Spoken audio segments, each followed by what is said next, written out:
Philippe Cougnard, là, le train vient de passer. Oui. Les gens sont allés sur le quai. Vous étiez en tant qu'élu, vous avez cautionné ça? Très émouvant.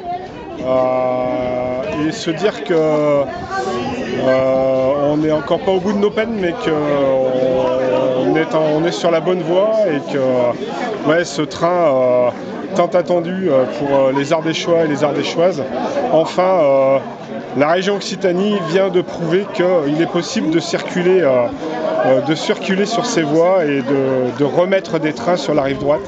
C'est vraiment important pour toute l'Ardèche, pour le territoire d'Ardèche-Rhône-Coiron.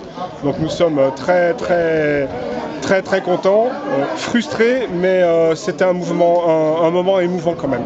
Vous avez évoqué, vous, en tant qu'élu, en responsabilité à la communauté de communes de Rhône-Coiron, oui, la responsabilité justement des collectivités en matière de mobilité. Oui, alors, oui. dites un Alors, petit peu. la communauté de communes Ardèche-Rhône-Coiron, donc il y a un an, a décidé de prendre la compétence mobilité.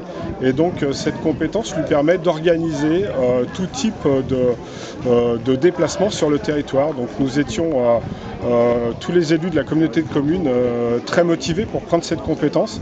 Et donc nous avons commencé de lancer un certain nombre de choses, entre autres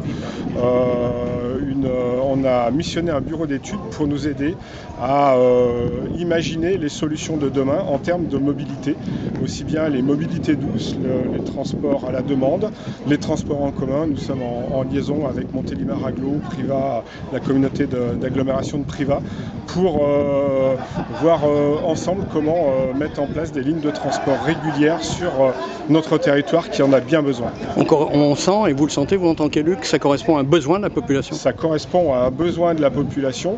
On a tous vu flamber les prix du carburant ces derniers mois et le train est une des réponses à ces problématiques de mobilité. Les enjeux autour de l'énergie vont grandissant, on le voit avec le conflit en Ukraine et il est temps de se pencher sur ces questions. C'est indispensable, l'urgence climatique est là, c'est plus une lubie, c'est plus une utopie, donc on se doit de réagir dès maintenant. Le gouvernement, et c'est ma dernière question, propose une prime justement pour ceux qui se déplacent en voiture. Est-ce qu'on peut penser qu'il peut y avoir justement des aides pour ceux qui ont d'autres moyens alternatifs de déplacement? On peut penser effectivement que des aides seront mises en place pour d'autres moyens de déplacement. Bon, par exemple, il y a quelques années, le département de l'Ardèche offrait une prime pour tout acquéreur de vélos à assistance électrique.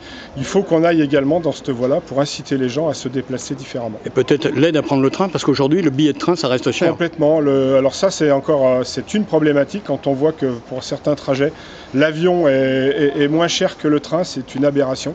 Donc il va falloir qu'on se pose et qu'on réfléchisse avec la SNCF pour avoir des tarifs dignes de ce nom et qui permettront à une majorité de gens